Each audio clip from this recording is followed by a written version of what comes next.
if you think about it, we so often declutter our house, we need to clean it and keep it clean. But what about our minds? What about our mind? How often do you sit down and you declutter your mind? And we have so many thoughts that are running on repeat without our conscious awareness, that are polluting our mind and they're hindering our success.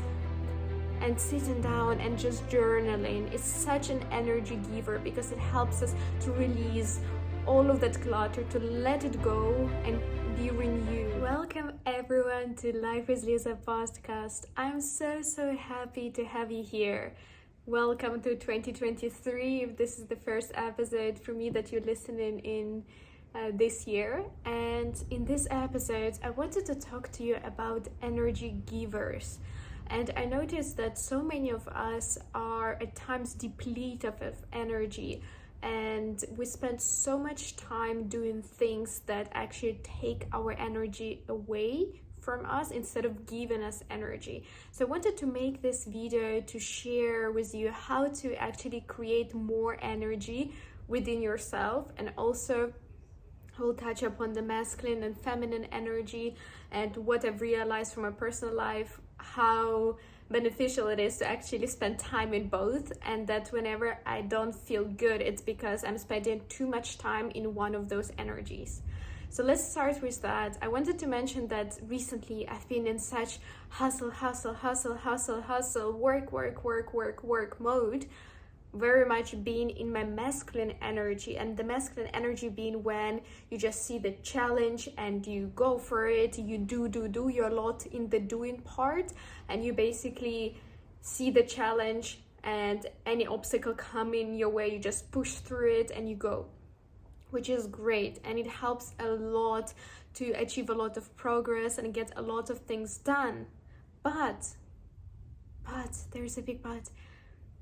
This is just masculine energy, and there is the feminine energy, which is as powerful. And feminine energy does not work well in the hustle mode. It doesn't work well when you're just a lot in the doing part. Feminine energy thrives in just being, recharging, doing those things that give back our energy to us, the energy givers. And feminine energy is very creative and powerful in that way.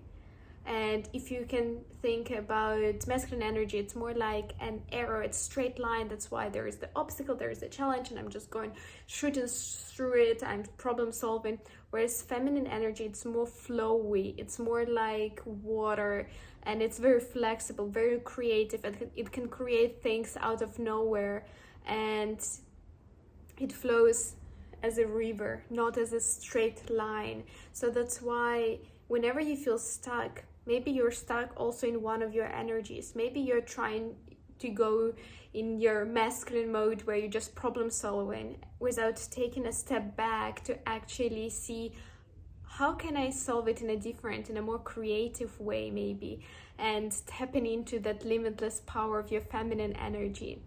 And that's something that I realized for myself. I've been pushing so hard.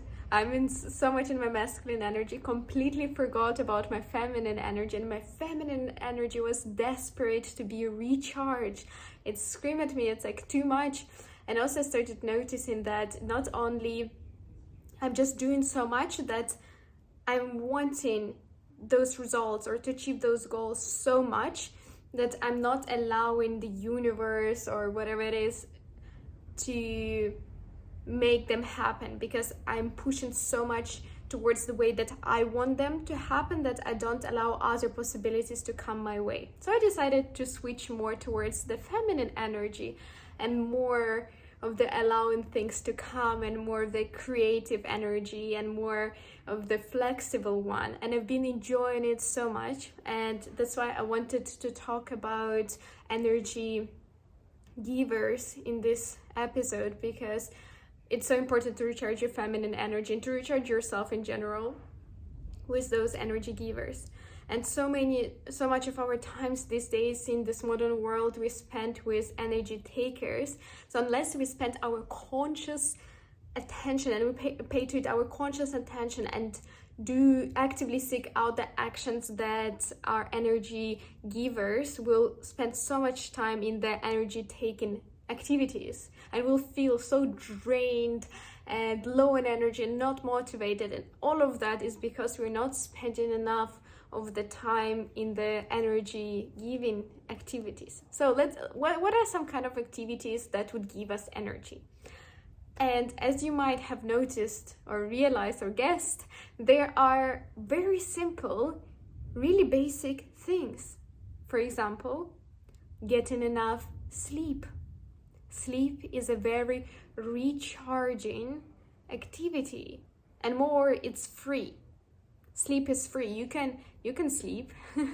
You can get those 8 hours of a good quality sleep, and I've also created some videos on how to get a good night's sleep, so check it out if you're not sure how to do that.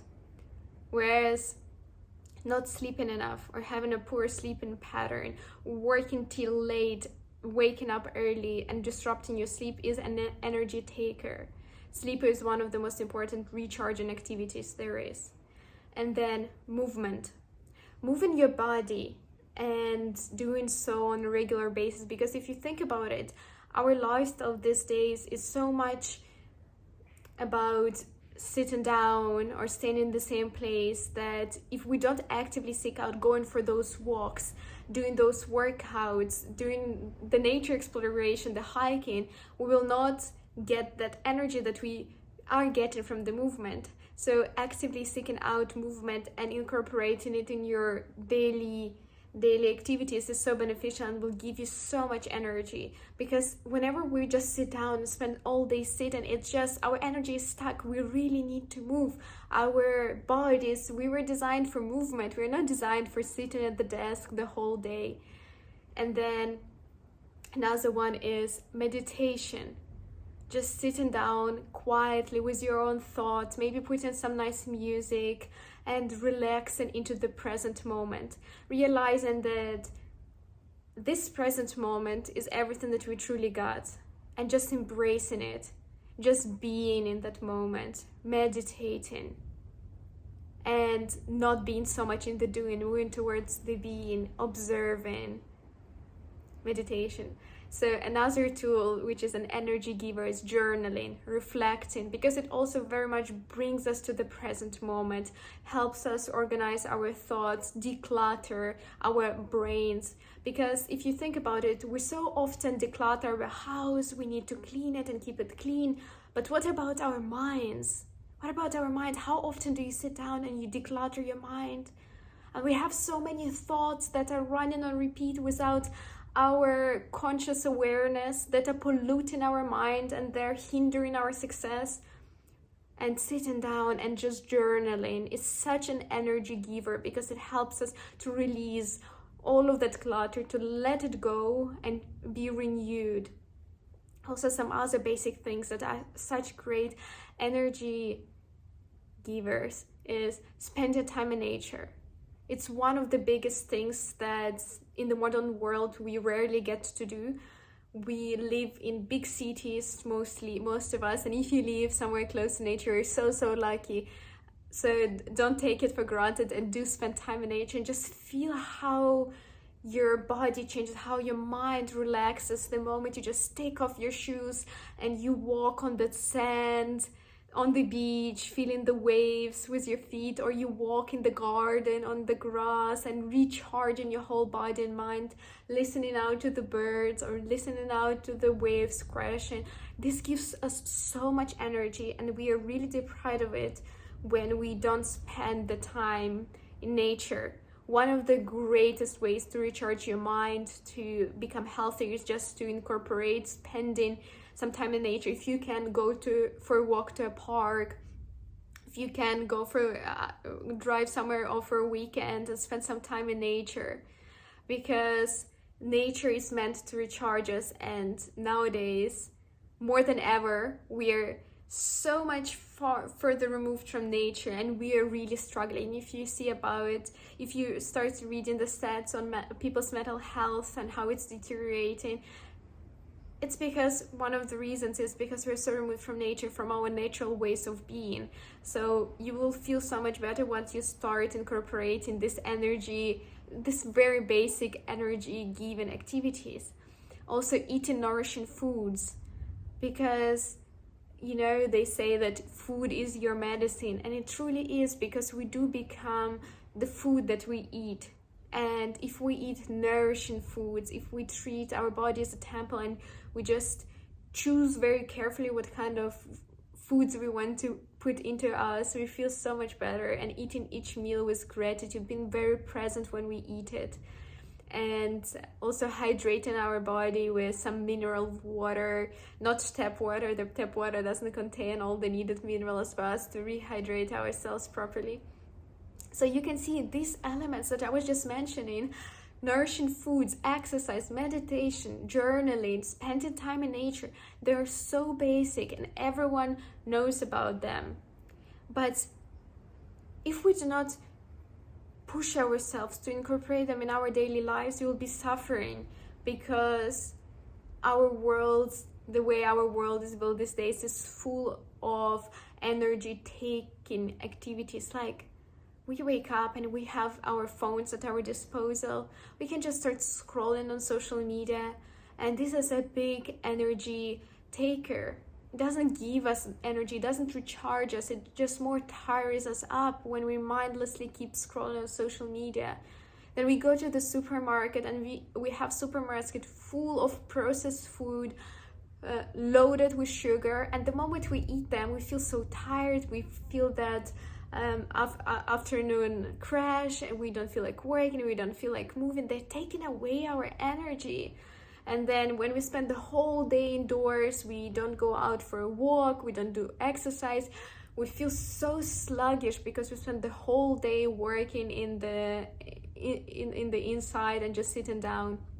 And then we feel so stressed because of all of these events about the work that we need to do, etc., etc. And then we feel so stressed when we go to bed, so we don't sleep well, so we're taking away that pillar.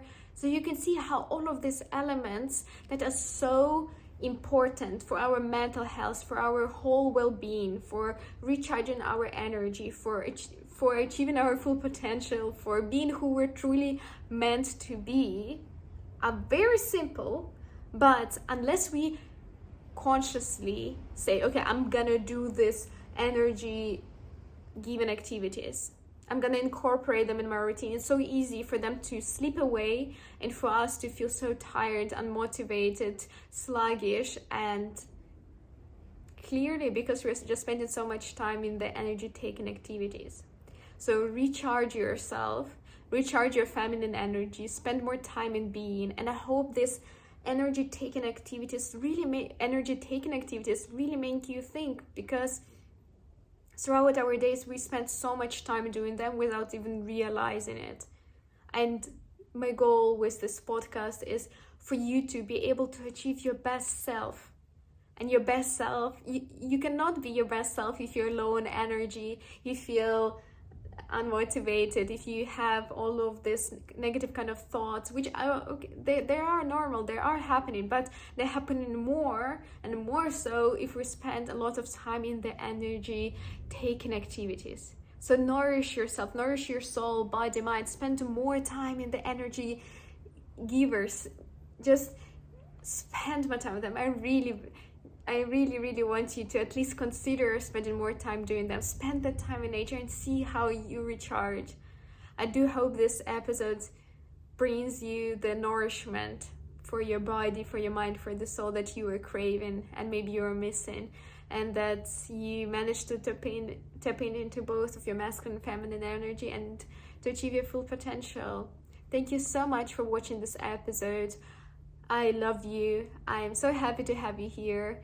And just share this episode with anyone who you think would benefit from it. And I see you in the next episode. Thank you so much.